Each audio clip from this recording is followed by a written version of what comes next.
Yo, yo, yo, what's going on? What's going on? It's your boy Steve-O.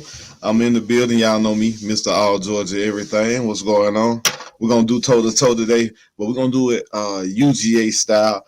I don't know if winning a national championship back-to-back has anything to do with my co-host, who is a Florida fan, not wanting to be here today. I can't confirm or deny that. I ain't going to put the rumors out there. I'm just saying it ain't really a coincidence that my co-host probably ain't here and we won national back-to-back national championships. But yeah, man, let's go ahead and talk about it, man. Let's get right into it. Man, number one UGA versus number three TCU. All right, so not gonna lie, I did expect for UGA to win this game. Completely did, bro. I expected for UGA to take off, win this game. But did I ever imagine a 65-7 beatdown? Nah, I can't say I ever saw that one coming, man. And I enjoyed every second of it. I ain't even gonna lie. From the opening jump, man, when they first came out and punched them boys in the face, I was smiling and popping bottles. And as soon as they came back down the field and TCU fumbled the ball and gave it back, I knew the game was over with then. But I ain't get too cocky. I ain't get too confident. You know what I mean? I just rolled with it. But UGA, man, just dominated in every fashion of the game. There is nothing that I can critique about the team. Y'all know I be hard on the team. I told people back in June and July when we first started doing this thing, man, you know, we on episode like 47. So when we first started, I told people that UGA was going back to back and that we were going to win national titles back to back. But a lot of people real salty and didn't really believe me. So, you know, it's all good. Trust me, I got receipts. That's one thing about this show. I got receipts. So it don't even matter. It's all good. Talking about the game, man. Where do you want to start? Stetson Bennett. He is a 4 times college football playoff game MVP. That man has won the MVP 4 separate times in 4 different games. If they should have gave him a Heisman this year, that's my opinion. Not gonna say anything else about it though. But he was able to defeat every person that he went up against in the Heisman race. So when you look at it at the end of the day, Stetson Bennett is definitely going to be as one of the UGA greats. He's going to go down as probably the greatest UGA quarterback of all time right now. 2 national championships, both coming back to back. He's a walk-on. The man didn't even get a scholarship offer. He's a walk-on. He left the school, went to a JUCO for a year, and then came back. Yeah, I know. A lot of people say, oh, Steve-O, he 25 years old. Oh, Steve-O, he old. He too old to be on the show. I mean, to be playing college football against these kids. One of the greatest college football quarterbacks of all time was Chris Winkie, and that man was 28 years old when he won the national championship. So Stetson being 24, y'all can miss me with that. I don't want to hear that shit. That man is going down as one of the greatest college quarterbacks and probably one of the greatest stories, period. I mean, you're talking about a walk-on. The man didn't have a scholarship offer, and you're able to win 2 national championships. That's crazy. It's kind of unheard of. You never hear a walk-on be able to tell a story again about winning 2 national championships, let alone even getting a chance to lead them. So with that being said, man, Stetson Bennett is great. A lot of people ask me, though, do I think Stetson Bennett can make it on the next level? I'm going to be honest with you. I don't think so. I'm not one of those people that be like, oh, just because you did it in college, it's going to translate into pros. Nah, it don't work like that. Stetson is a great college quarterback. And we know a lot of great college quarterbacks. Ohio State put out a bunch of them, and they get to the NFL and don't do nothing. Not one thing, bro. They be trash. Tim Tebow, he another one. Yeah, we knew he wasn't gonna be no good anyway. But Troy, you got people like Troy Smith that came out of Ohio State, Braxton Miller that came out of Ohio State. You got guys that are great college quarterbacks, but when it comes to them being a pro quarterback, they ain't that high. What's up, Jake? My boy Jacob, what going on? What going on, man? I'm gonna bring Jacob on the show later, man. If he ain't got nothing going on, see if Jacob want to come on and talk about these NFL playoffs, man. Talk about these Cowboys. You know the Cowboys playing Tampa Bay. I got that from my upset, but we're gonna talk about that later on, man. We're just breaking down the UGA game right now. So back to Stetson Bennett, man. Do I think he'll be a quarterback on the next level? Yeah, I think he'll be there, but I don't think he'll be a starter. I think he'll be one of those backup type guys. If he gets his chance, maybe he can take over. But he just, to me, the size matters, bro. He's like 5'8", 5'10" with cleats on, and maybe 175, 180 pounds. He's not big enough to be an NFL quarterback, man. That's just being real. I love the NFL as far as giving people chances. And I look at Kyler Murray. Kyler Murray run like a 4.3, 4.4, 4.2. That's different. You know what I mean? That's different speed. That's a different type of speed that translates to the NFL. But, I mean, hey, if I'm a GM, if I got a late round pick, I'm definitely taking Stetson Bennett just based off his ability to win. The dude has the ability to win games. Dude has the ability to win, period. So I can't knock that or can't say anything about that when it comes to Stetson. So do I think he'll be a great quarterback at the next level? Will it translate to the next level? Not per se. I don't think so, but we'll see. UGA, man, like I said, from start to finish was able to really do what they want to do. I expected them to go to Brock Bowers early, the tight end, and they definitely went to him early and often. So watching Brock Bowers, man, Darnell Washington, even Oscar Delp, man, we had the third and fourth stringers in there by the second quarter, and they were getting them a piece too. So it's just great game all the way around, man. Great offensive scheme, great offensive game plan set up by that boy Todd Monken, man. Shout out to Todd Monken and the Bulldog coaching staff, man. It was just a dominant game. There's nothing else to really say or break it down. TCU weren't ready to play. They didn't come to play. I was happy. I don't know about everybody else. I was happy. I think the Georgia Bulldogs definitely were favored by 14 points, so I knew that they were going to win. That wasn't even a question, but it's just like a matter of how much will they win by. So it's a good game offensively. Go over to the defensive side of the ball and talk about what the defense did.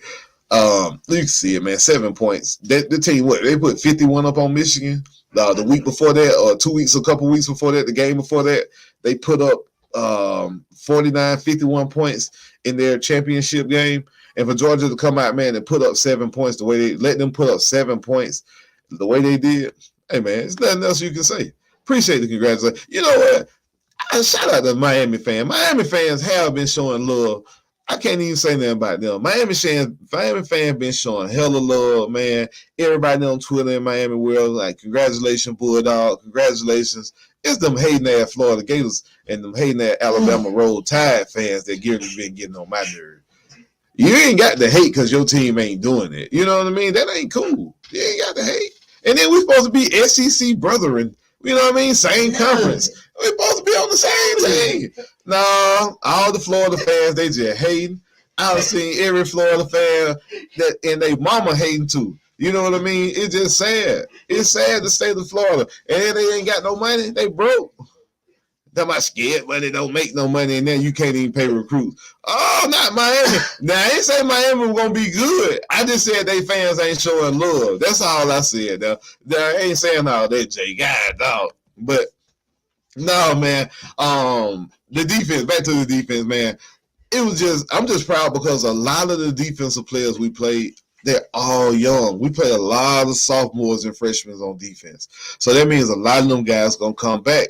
That defense next year, I expect to be a whole lot better than this one. And I know a lot of people are like, dang, Steve-O, you said that last year. And this defense probably wasn't as good as a Jordan Davis and the Kobe Dean-led defense name-wise. But, yeah, their defense definitely, if you look at the statistics, this defense was definitely up there with the 2022 defense. So, I definitely look at the 2023 defense being even better. A lot of those young guys that got to play in this game, that having that ability to play in a championship game that big of a magnitude and having to get that experience, I think is like invaluable to them. Like a lot of those kids are going to be springboarded. Those practices leading up to that game, those practices be hellacious. You can hear those guys when they go to the NFL and they'll speak about how practice at Georgia is so much harder than practice in the NFL. Practice at Georgia is so much more competitive than practices in the NFL. So when you have that going on and then you get the younger guys able to get in there, play, get them some playing time, hey, man, Kirby said a long time ago, man, a couple years ago when Alabama beat us in the championship, after Tua came in and threw that pass, everybody was hurt. Kirby Smart said, UGA is here and we ain't going nowhere. We're going to be here for a long time. So if you are hating out there in Gator World, then Stephanie, That I will tell you what, I already got a petition going on. I'm going to put the link down at the bottom. We want to tear down Herschel Walker's statue and replace it with Stetson Bennett. Yes, get rid of Herschel Walker radio looking stuff, and let's go ahead and get Stetson Bennett the fourth statue put up. You can take Herschel Walker's statue. You can even replace it. You ain't even got to tear it down because he's still a great. Just put it in the back. Just move it around to the back. Put it back there by the library. Get it away from the football field. Just put it back there by the library and let everything do this. Yeah. So, defensive wise, man, all three levels, the kids showed out, man. We had Malik Starks, man, making plays. He's a freshman. Delilah, man, number 13, Michael Williams, that defensive end / linebacker. Oh, he gonna be something serious. I can't wait to watch these boys, man. I really can't wait to watch these guys grow up. And the recruiting class we brought in this year was number 2. I can't wait, man. It was a perfect game. UGA had a perfect game plan. Nobody else could see that coming, man. But I think them guys prepared that way. And I think you just seen the difference in SEC football and a lot of other places. Like the premier SEC, your Georgia and Alabama teams, you've seen when those teams are clicking and right, it's hard to stop those teams. TCU just didn't have the manpower to do anything. They couldn't stop Georgia from doing whatever they wanted to do. Only way Georgia would have even made their game close is if they would have made some self-inflicted wounds. And I told people all year long, UGA had not played their best game yet. UGA had yet to play their best game. We seen they almost lost when we was up there in Missouri. Seen a couple games where the offense was just turning the ball over, just frantically. A real uncharacteristic of a UGA Stetson-led team, but I think this game, man, was the best game we had. This game was the game that everybody was waiting on in Dog Nation, and they delivered. So I'm happy, man. We beat them boys down. We gave them what they deserve. It is what it is. Oh, my bad. Hit the wrong button on y'all. But started talking about Cowboy. I hit the wrong button. Yeah, man, go Dogs. That's it. Yeah. National champions. Again, man, my co-host, he got sick, man. UGA made him real sick, so he couldn't come on, my co-host. So yeah, I'm gonna fly solo dolo today, Icon. The recruiting means a lot, Jacob. Yes. As we seen last week, we talked about the last week's show or 2 weeks ago on National Signing Day show. You got to get the guys in there. It makes a difference. It does make a difference. Yeah. Y'all check on KB, man. Make sure he all right. Gator Nation is hurt. They losing recruits. They losing people. Y'all, please go in there and check on Gator Nation. Make sure they all right. So, man, talk about today's games, man. Talk about them. Somebody asked me this question before I go on. I don't want to talk about Georgia. I'm gonna do like a 30-minute set. I ain't gonna be here all day and keep y'all all day. But somebody asked me, do I think Georgia can three-peat? Going back to back is probably one of the hardest things to do in probably college football. Nick Saban, and all the success Nick Saban has had over the last 12 years, he's only went back to back once, never three-peated. I do think this Georgia team has the ability to three-peat. And the only reason I would say that is because that defense is going to be so much better than last year. And if y'all didn't see it, that boy that they got coming in, Carson Beck, Oh man, he probably has a better arm than Stetson. Now, can he run the offense? Is he as shifty? I don't know. Stetson has the ability. He got sneaky speed. A lot of people don't underestimate Stetson Bennett's speed. And as you've seen that one play where he kind of circled back out of that tackle from that defensive end who's blitzing off the end wide open, and Stetson beat him. You know, it just looks it looks like Stetson Bennett gave the offense a different element that Carson Beck necessarily doesn't have. But man, when I say he got the NFL arm, he got the NFL arm talent. And then wide receivers, the pieces around the dude coming in, Carson Beck, are going to be elite. I will say that. He's still going to have Brock Bowers. Shout out to my auntie. He's still going to have Brock Bowers there. You're going to have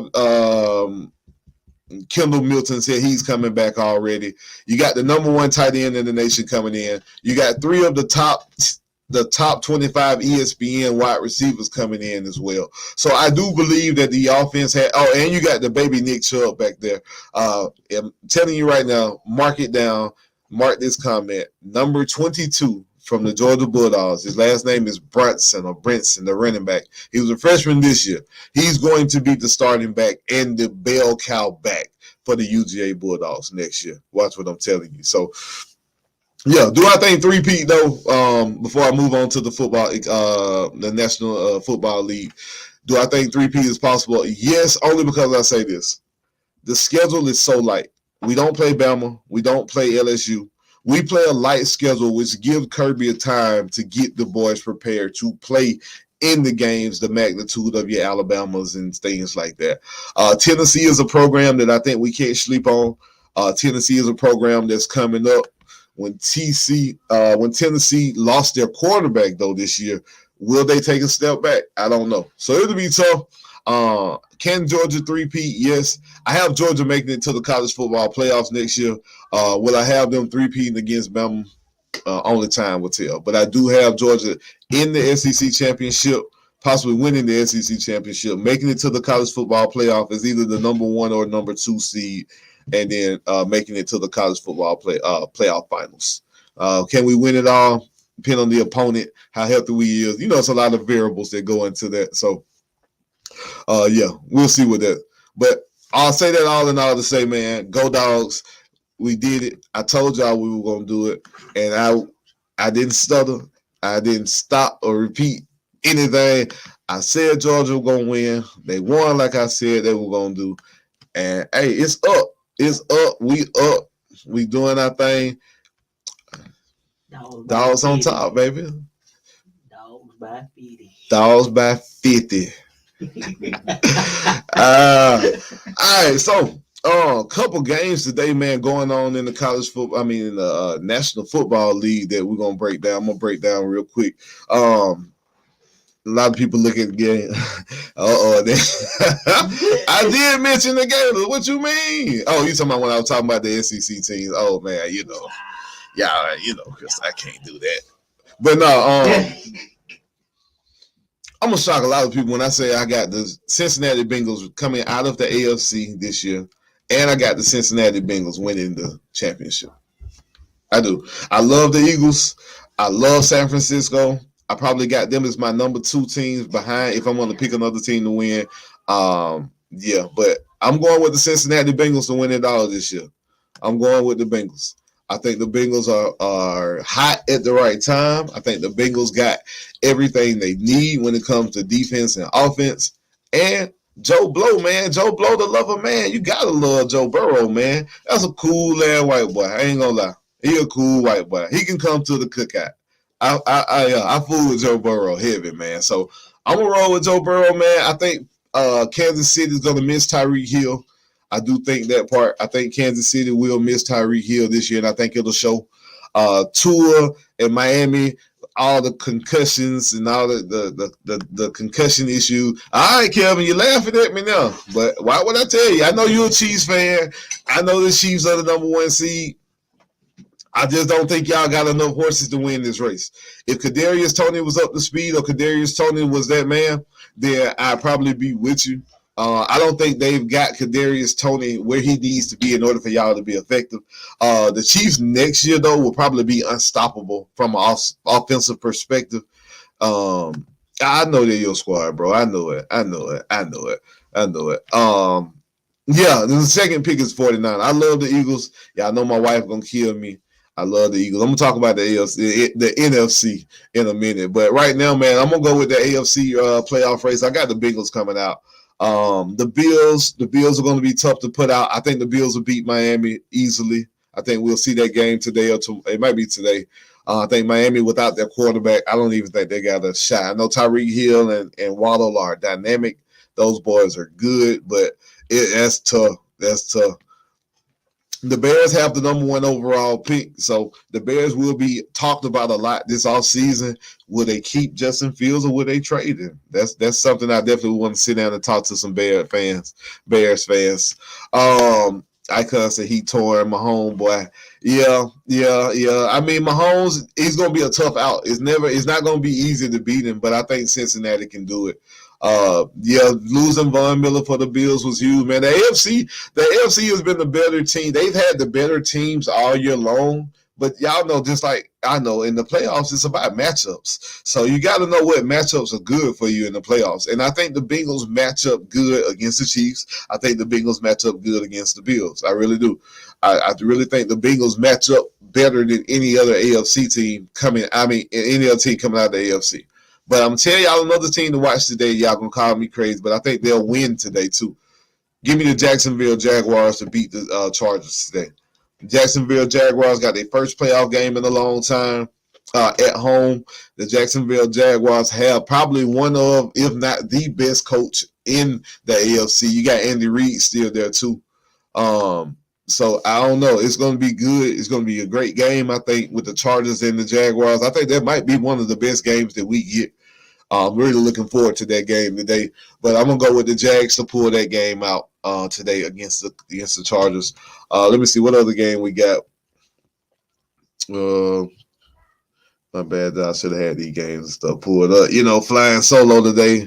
My co-host being sick on me, the UGA won, so he got me out here solo. You got the Dolphins and the Bills. I told y'all the Bills will win that game. The Ravens and the Bengals. I like the Bengals, of course, to blow the doors off of the Bengals to blow the doors off of the Ravens without their quarterback. And you know what? I'm gonna put this out here too. I do not blame Lamar Jackson for not playing. I don't care if I'm healthy. I'm not going out there and taking that risk to play. Did y'all just see what happened to that boy from the Bills? The boy was laying on the ground unconscious. I'm not going out there without a guaranteed contract. No, I don't blame Lamar not one bit. Lamar, if you can hear me, bro, don't play until they give you the money. Make them folks show you some money. Like Shannon Sharp said, you know what heal wounds? You know what heal broken bones? Ice and money. Put some ice on it and pull a bag of money on top. He ready to go. I'm telling you for real. Lamar smart. Yeah, he's not playing because of the money. It ain't got nothing to do with him.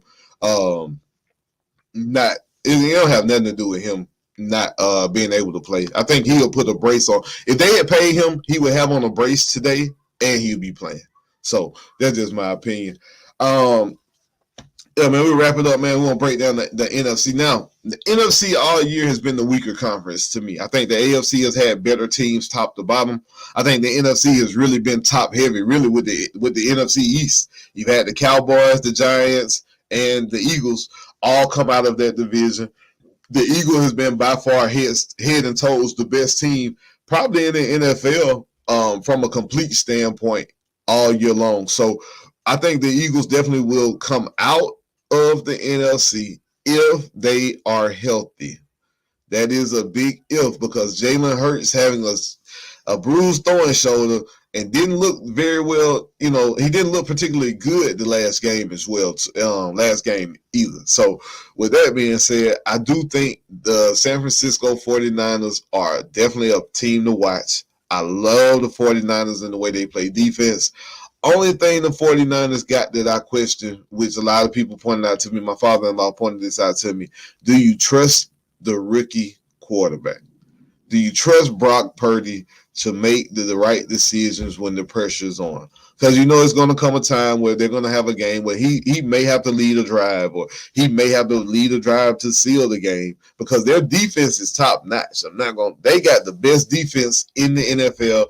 They got a star on every level in San Francisco when it comes to their defense. Like all three levels, they have multiple stars, at least 2 stars or 2 All-Pros or Pro Bowlers on every level of their defense. So do I think that they have a chance to beat Philly? Definitely. Do I think Philly will come out of the East only because Jalen Hurts and Brock Purdy, the difference in the 2 quarterbacks playing? Yes. Do I trust, just to look at the games today from the AFC or the NFC race? You got the Giants and the Vikings. I like the Vikings. I like the Giants to win that game. I don't trust the Vikings. I do not. It's hard for me to go with Kirk Cousins in the playoffs. I know he had that 1 win against the Saints that year, man, and I praise him for that. Y'all don't know how much I appreciate Kirk Cousins when he put the Saints out on that last play that year. Y'all just don't understand how much I owe Kirk Cousins personally. Whenever Kirk Cousins is in Atlanta, his first dance in Magic City is on Steve-O. I owe him that. But I do not trust Kirk Cousins in the playoffs. I think the Giants have a defense and a running game, and that's what you need in the playoffs. You need a dominant front seven, and you need a running game, and you'll get a long way. Because to me, if Justin Jefferson isn't catching 20 passes for 300 yards, I don't think the Vikings win. I don't know why they don't use Dalvin Cook. I don't know why Dalvin Cook is not the main, really a focal point of that game, but yeah, Minnesota, yeah. They've been so inconsistent all year, too. And I just don't trust Kirk Cousins. So I do think Minnesota will lose the game. I'm going with the Giants for the upset on that one. Seattle at San Francisco. I'm definitely going to rock with the San Francisco 49ers. I love Geno. I love Geno's comeback this year. What Geno did with revitalizing his career, it's just pretty much proven that, like, the Jets are just like one of the worst organizations, period. Geno Smith looked completely different this year with Pete Carroll than he did with the Jets. So shout out to Geno, man. Definitely happy for him to be able to get his career, looks like, back on track. I hope they extend him. I hope. Oh, man. He's crazy. Oh, man. Atlanta, I don't even know what to say about Atlanta. You know, that's all I say. Atlanta, man, the Atlanta got some issues.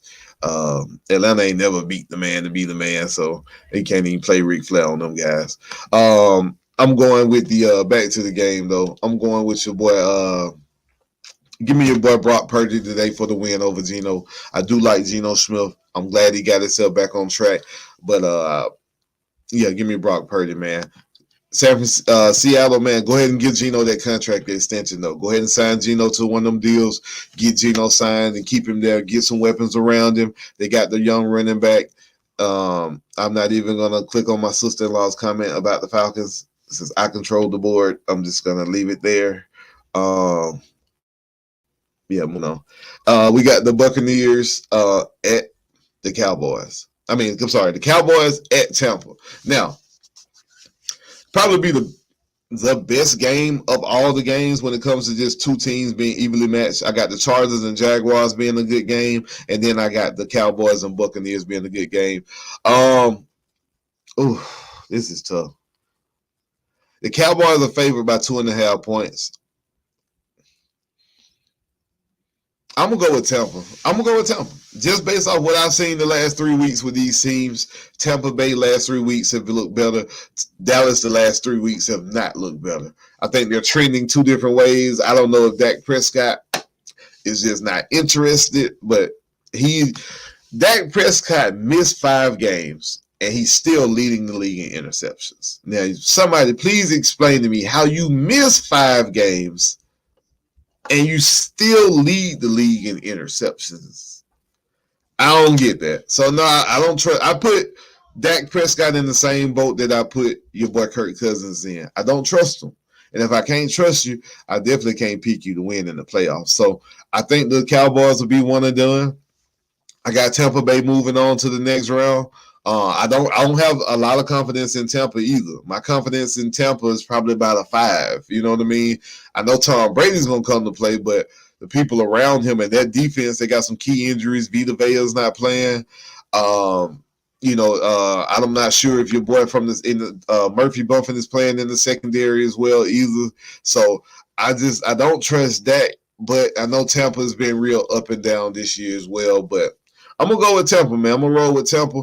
I expect Tampa to win this game. Probably win it with a late field goal, something like that, like a 31-28 type finish for that game. With that being said, though, man, had a good weekend, man. My son's team that I'm coaching, the Guardians, man, we got another W. So we 3-1. The boys playing hard. They responding to what we're doing coaching wise. I'm enjoying this coaching thing, trying not to get myself kicked out the game. I be passionate, you know what I mean? I'm the rah-rah coach. I'm the passionate coach. So, I get a little passionate sometimes, man, but the team is doing good. There we go. My auntie. Auntie, I'm gonna go with Tampa. It's a toss-up game. It's really like a 50-50 game on this one. I'm gonna go with Tampa though. I think Tampa being at home, and you can't bet against Tom Brady, right? Can't go against Tom Brady. Tom Brady, it's the GOAT. He the GOAT. He ain't gonna go out like that. So I'm gonna roll with Tampa. I'm gonna roll with Tampa on that one. Man, I got a good weekend playing, man. I got my house full of family, which y'all know I love. We got everybody in. We ain't got my brother-in-law in town, man. If y'all on YouTube, man, make sure y'all check out my brother-in-law boxing page, Boxing Gyms. Y'all know we got the boxing coming up, which Javante Davis had a fight last week. I'm pretty sure bro got some breakdowns on that. So, man, y'all jump over and check him out. Got the Future concert tonight. And I mean, I don't like to brag about it, but that is my cousin. So hopefully we can get out there tonight. I can get backstage and mingle with the cuz and take some pictures. The birthday is coming up next week. So, we're going to do it. 35 years old. Statistically, black men aren't even supposed to make it here. So for me to see 35, man, is just a blessing. But that's it, man. I'm gonna wrap this thing up. I'm gonna get out of here. Y'all know, y'all make sure y'all like the post, follow, share. We definitely gonna get up again here next week. Hopefully KB will be back. He'll get over the back-to-back championships and he'll be back with us next week. You know what I mean? He'll get the feeling better. You know what I mean? It'll be a little bit longer. The way I've been giving it to them boys on Twitter, the way I've been giving it to all of the other fans to let y'all know that we won has been epic. So I know KB wasn't gonna show up today. It's cool. I understand. I didn't really expect him to, but again, man, I love it. Georgia's back-to-back national champions. Man, y'all enjoy your weekend. Have a good one, and I'm gonna end it like this.